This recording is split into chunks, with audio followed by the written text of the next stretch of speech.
you like the video, make sure to subscribe and like.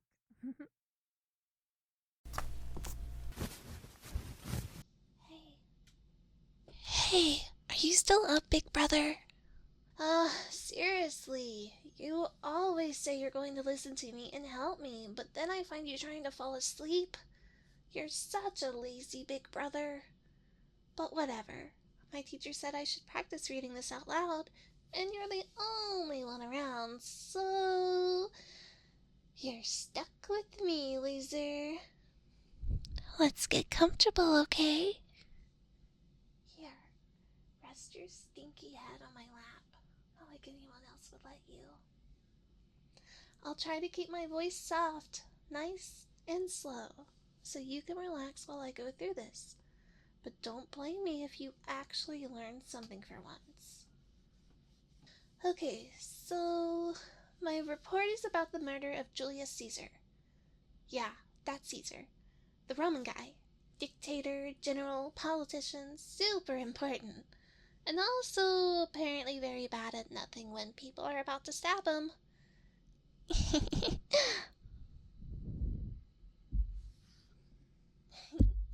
Okay, I'll behave for now.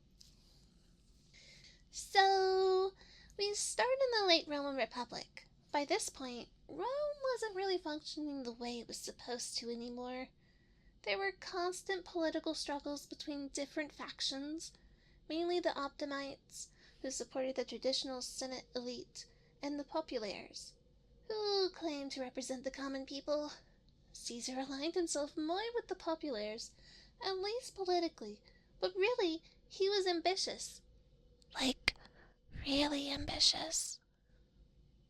He just took whatever, or whoever he wanted. He rose through the ranks, became a skilled general, and gained massive popularity after his campaigns in Gaul, which is basically modern-day France. Those campaigns made him rich, powerful, and honestly, kind of unstoppable. Being unstoppable sounds pretty nice, right? So, Caesar formed something called the First Triumph with Pompey and Crassus. It's basically an unofficial alliance where they all agree to support each other to gain power. But it doesn't last. Crassus dies in battle. Like a sad, lonely loser. And suddenly, it's just Caesar and Pompey. And surprise, surprise, they don't get along anymore. Pompey sides with the Senate, and Caesar is ordered to give up his command and return to Rome as a private citizen. And Caesar's like, yeah, no. Instead, in 49 BCE, he crossed the Rubicon River with his army. That was illegal, like, very illegal. Roman generals weren't allowed to bring their troops into Italy. Crossing the Rubicon basically meant declaring civil war. And Caesar literally says something like, the die is cast, meaning there's no going back now. You never do something that dramatic, right? Actually, don't answer that. You probably would. Anyway, civil war breaks out between Caesar and Pompey. Caesar wins. Pompey flees to Egypt where he's, assassinated, which kind of ironic considering what's about to happen later. And Caesar returns to Rome as the most powerful man in the Republic. Now, here's where things start to make people nervous. Caesar is declared dictator, at first temporarily, and then eventually dictator for life. And that's a huge deal. Like, so huge. Because Rome had a very strong cultural fear of kings. They had overthrown their monarchy centuries earlier, and the idea of one man holding too much power made the Senate deeply uncomfortable. Can you imagine someone having that much control, big bro? They'd probably get a little full of themselves, right? Not that I'm talking about you or anything. So, Caesar starts implementing reforms.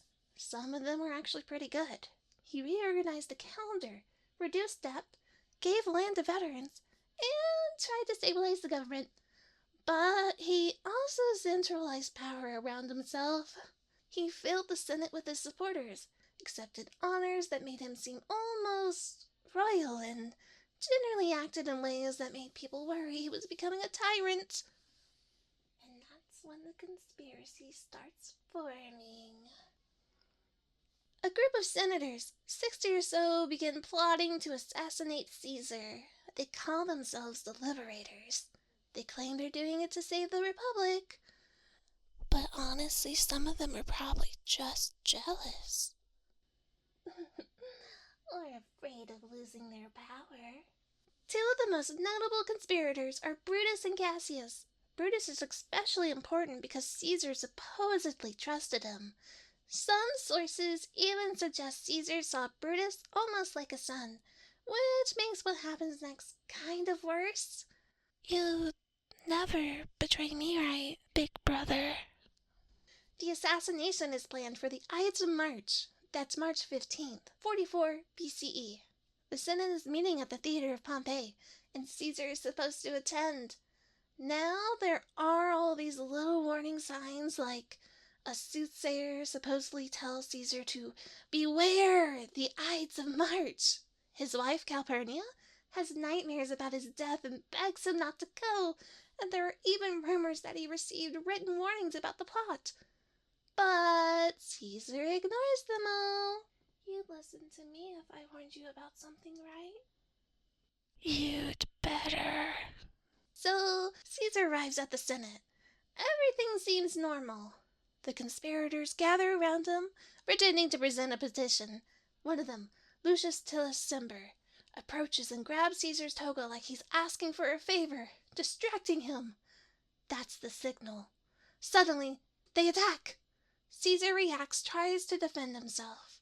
At first, he resists. He's confused, shocked, trying to understand what's happening. Then more senators join in. They surround him, and one by one, stab him. There are around 23 stab wounds in total.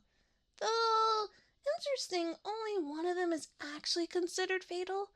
That's a lot, huh? Almost like they weren't just trying to kill him, but they were trying to make a point. And then Caesar sees Brutus. Depending on the source, his reaction changes. Some say he stops resisting the moment he sees him. Like, that betrayal is what finally breaks him, and that's where the famous line comes from. Et brute. In the end, Caesar's death doesn't save the Republic. It actually helps lead to its collapse. And the rise of the Roman Empire under Augustus. But that's a story for another time. Kinda tragic, don't you think? Anyway, that's the end of my report. You probably didn't even hear half of it, but I guess that's fine. You look so peaceful when you're asleep. Hey, big bro, you know I never betray you, right? Just like you'd never betray me.